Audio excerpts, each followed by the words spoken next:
Hello everybody and welcome back to my channel. It is E and today I am bringing you the final video in my New Year's resolution series. And today you have a wonderful treat. I will be discussing with you my personal finances. Just kidding. But seriously, today's video is going to be talking about my financial goals for the year 2020. And namely, I'm going to attempt what a lot of people call a no-buy or low-buy year. So basically that means that I'm going to make an effort to not buy anything unnecessary during this year. So that would mean, for example, no new clothing purchases or try not to go out to eat too much. But I will tell you a little bit more specifically what my no-buy rules are for the year and the reason why I am doing that and what my savings goals actually are. So, to start with, my rules are that I will not be purchasing any new clothes this year except for I will permit myself to purchase 2 new articles of clothing per season. So that means if I really need, for example, a new work pants, something like that, new slacks for work, then I would allow myself to buy a new piece of clothing for work or something along those lines. And now I am married and I'm trying to get my husband in on this too, so that goes for him as well. He can buy 1 new article or 2 new articles of clothing per season as needed to replace other items or to fill gaps in the wardrobe. For entertainment, I have set a budget of $20 per month for entertainment. For us, our local movie theater has basically like discount tickets, so you can go see a movie for like $4 and some change on a matinee during the week. So we could basically go see 2 movies a month. We really don't do that much entertainment wise, so this one should be fairly easy to adhere to. Now, I do have an exception. If we're invited to go do something by somebody in the church or community, then we'll surely be able to go do that. And then I actually do have a permission for 1 video game per person per quarter. And that would include like expansion packs. So The Sims 4 I like to play. So if a new game or expansion pack comes out, I will let myself buy 1 of those per quarter. I actually have kind of like several things that I know I want this year, so I'm going to have to kind of restrict myself. There's the new Animal Crossing coming out. There's hopefully going to be a new Harvest Moon game, or it's called Story of Seasons now, from the Nintendo Switch coming out, which is like a farming game if you don't know. And then, of course, there's a new Sims 4 game pack that just came out called Tiny Living that I'm interested in. So I'm going to have to kind of weigh out what interests me most and make decisions based on that. Now, for like accessories or knickknacks, like home goods, that kind of stuff, I am permitting the purchase of 1 Disney pin per month. So I actually do kind of collect Disney pins. There's like this Disney pin trading community, which I'm not really part of, but I do like to collect the pins. And each year for the last 2 years, they've come out with monthly pin series releases. And I have not collected each of those to completion, but the ones that I liked, I collected. And this year they're having this Minnie Mouse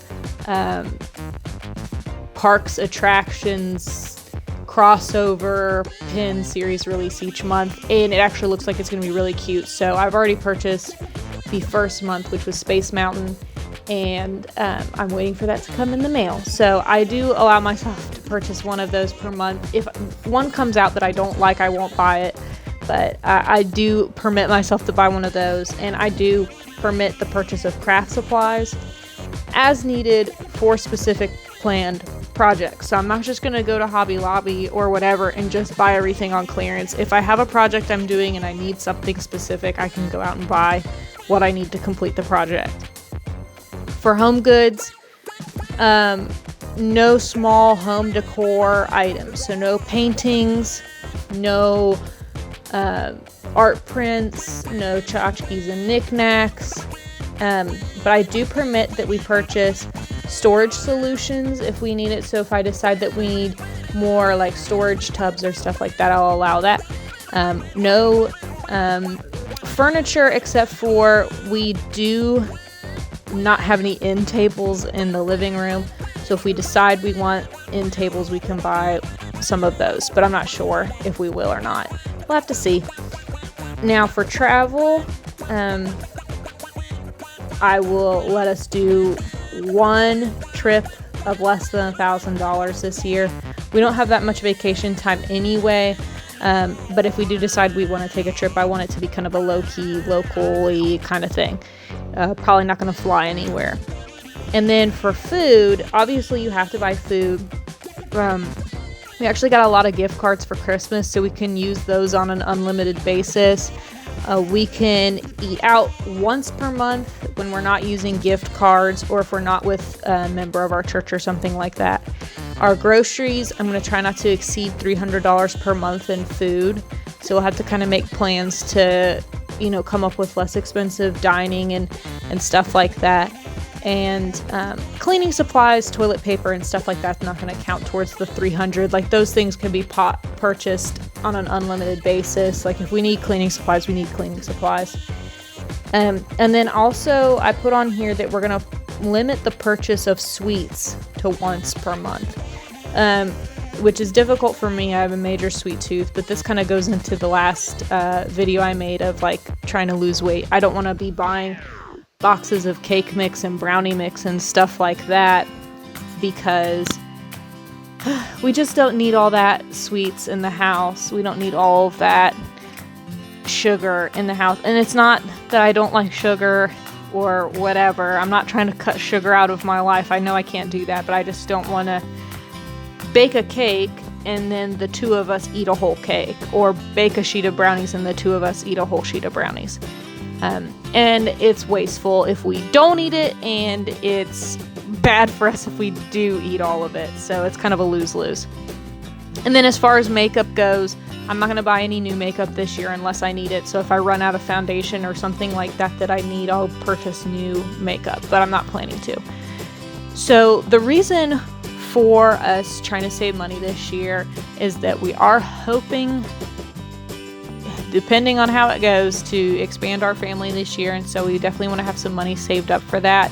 If we wind up having to purchase like a crib or whatever, whatever you need for expanding your family, we want to be able to have money in the budget to be able to do all of that. And just whatever unexpected expenses come up for that, we want to be able to have stuff in savings. Also, next year, my husband's family is planning to do a big blowout Disney vacation to celebrate the 50th anniversary of Disney World and all that. So we want to make sure we have money saved up for that. If we can go, we want to be able to go. So that's why we are doing this kind of more extreme savings than we have done in the past. So far, so good. We're at the end of January right now, and we have stuck to it pretty well.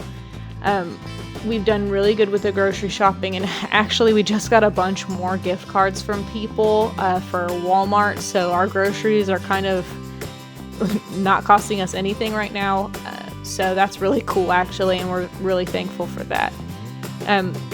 Now, there's one other area in the whole financial money world that's kind of difficult right now, and that's that I don't actually have a job. I'm looking to get a part-time job so I can spend more time doing things I like creatively, like, this YouTube channel, drawing, whatever, reading, writing. And I don't want to be burnt out all the time like I have been in the past working full-time. Also, if we do expand our family and, add another member, I don't want to be working full-time and have to do the whole daycare thing. I'd like to be able to be at home with my child as much as possible and not have to have my kid be with other people. Not that there's anything wrong with that, it's just not what I would prefer. So I don't want to work full-time currently. If that's what I have to do, that's what I'm going to do. If that's the only type of job I can find, then that's what I'm going to do. But for now, I really just want to find a part-time job. And so that's been kind of difficult. I've been looking ever since we moved, and that was back in October, and I have not found anything yet. So, but I'm not going to give up. I'm going to keep looking. But that's kind of another reason we need to really save money and not overspend, is because we're not on two incomes anymore. Now to talk about the piece, now that we're almost to the end here, I really struggled back and forth with just the medium I was using, and it really looking the way I wanted to. I put off doing the line art until now, so I actually did all of the watercolor and coloring before I did the line art, and I'm not really sure if that helped or hurt.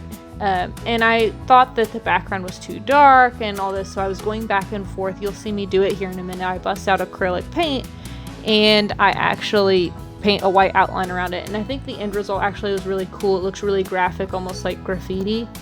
And so I was really pleased with how it turned out. So the illustration itself is me. Again, it's not really a self-portrait. My hair is not that long, but I hope it will be soon.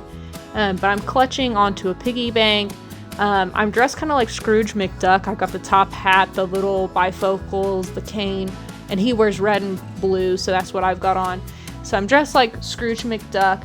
I've got my savings on the left that I'm defending against all of the things on the right, which would otherwise tempt me to waste money. So there's clothes and shoes, which are kind of the biggest thing, but then you'll see the paintbrushes and pencils, or art supplies, there's books, there's candles, which I know I'm probably not the only one who gets kind of sucked into buying scented candles all the time. And then of course there's Mickey Mouse with dollar signs in his eyes. We all know what a money sucker Disney can be, whether that's Disney, the Disney Store online, or Disney Plus, or Disney World vacations. Basically anything Disney related is going to cost you money and is going to be expensive. So I put him on there, Mickey Mouse. I love Mickey, no shade on Mickey, but Disney is expensive. We all know that. So I put him on there, coming for my money. So I really do hope that this year we can be responsible with our finances, make good choices, and save up a lot of money. I want to have a good Christmas this year, the end of 2020. In December, I want to have a nice Christmas savings so that we can get our friends and family the gifts that they deserve. And I want to be able to spoil the people in my life as much as I can, as much as within my ability. So I definitely want to make efforts towards that. So with that, that's really all I've got to say about this piece. If you have any financial goals that you want to share, leave them down in the comments. If you've got a no-buy year this year, let me know what your rules are for that. If you've got any vacations that you're planning and are saving money for, let me know. If you need any advice on how to run the numbers for a Disney vacation, let me know. I've done 2 of them and they are very expensive.